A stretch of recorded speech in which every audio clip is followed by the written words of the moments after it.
I never thought a single question could break me. I never thought asking Jesus one thing, just one trembling, fragile question, would tear open my soul in ways I didn't know were possible. That night, the room was quiet. Too quiet. The kind of quiet that makes your heart beat louder than your thoughts.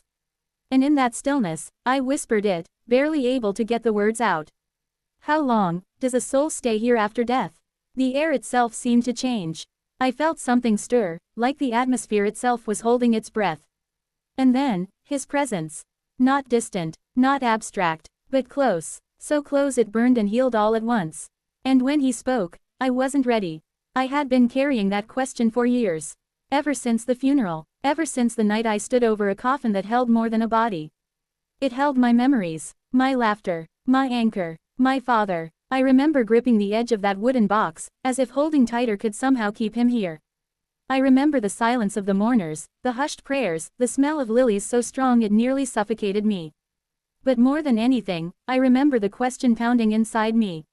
Where is he now? Is he still here? Does his soul linger? Or is he gone already? And nobody could answer it. Not the priest, not my friends, not even my mother, who looked at me with eyes too tired for words. So I buried it deep, until that night, when I finally asked him, Lord, I whispered, how long does a soul stay here, after death? At first, silence, the kind of silence that feels alive. I thought maybe I had imagined him. Maybe it was just me, my grief, my desperation. But then, the air shifted. And I felt it, the unmistakable weight of his presence. It wasn't gentle at first.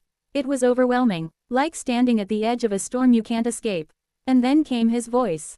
Not loud, not soft, but steady, every word soaked into me like rain into dry earth. You ask what happens when the veil is lifted. You ask what becomes of a soul the moment the breath leaves the body. Listen, and I will tell you. My heart stopped, I braced myself, and he began. Every soul, he said, is met by me. Not one is lost in the dark.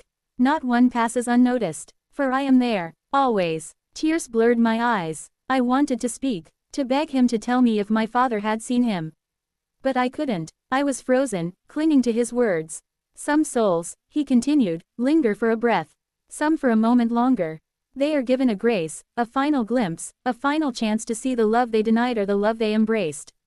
Time, as you know it, no longer binds them. What feels like a heartbeat to you may feel like eternity to them. And what feels like eternity to you may pass in the blink of my eye. I couldn't breathe. I felt the weight of every funeral I'd ever attended. Every grave I had ever walked past. Every candle lit in memory. And suddenly, they weren't just rituals. They were echoes of something more. Lord, I finally managed, my voice shaking, does that mean, he was here?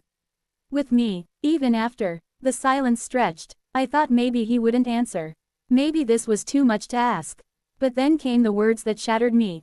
He heard you, Jesus said. Every word, every prayer, every tear you thought fell unseen. He saw, and he loved you for it. My knees buckled. I sank to the floor, trembling. Because suddenly, the coffin wasn't the end. The grave wasn't the silence I thought it was. It was a doorway. And I had spoken through it. And he had heard me. But even as peace began to rise in me, another storm brewed. Because with his words came another question, darker, heavier. Lord, I whispered, if souls can linger, if they can hear us, then what about those who are lost? What about those who never believed? What about the ones who mocked you, rejected you? For a moment, I wished I hadn't asked. Because the weight of the answer pressed on me before he even spoke. Not all linger, he said. Some run, some hide, some cling to what they cannot let go of. And my heart breaks for them. For I call, even then. I reach, even then. But love cannot be forced. It must be chosen. The room felt colder. I thought of friends, faces, people I loved who had laughed at faith. People I prayed for in silence. Were they lost? Lord, I begged, is there hope for them? Even then, even after. And he said words that both cut me and healed me. My mercy is beyond your measure.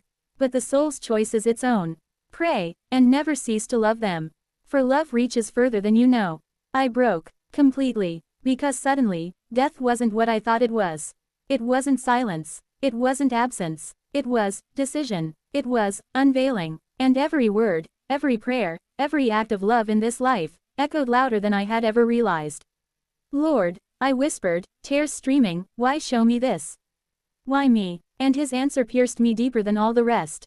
Because you asked. And because too many live in fear, not knowing. Tell them I am near. Tell them I never abandon. Tell them that when the body falls silent, the soul is not alone. I sat there for what felt like hours. Maybe it was minutes. Maybe it was seconds. Time didn't make sense anymore. But when I finally lifted my head, the room was still. His presence had quieted, but his words burned inside me. I thought of my father. Of his last breath. Of the silence in the room that day. And suddenly, I knew. He wasn't alone. Not for one moment. And neither am I. Neither are you. So if you've ever stood by a grave, if you've ever whispered into the night, wondering if they hear you, wondering if they're still near, hear me now. They do. And he is. Because when I asked Jesus how long a soul stays here after death, his answer broke me. And healed me. And changed me forever.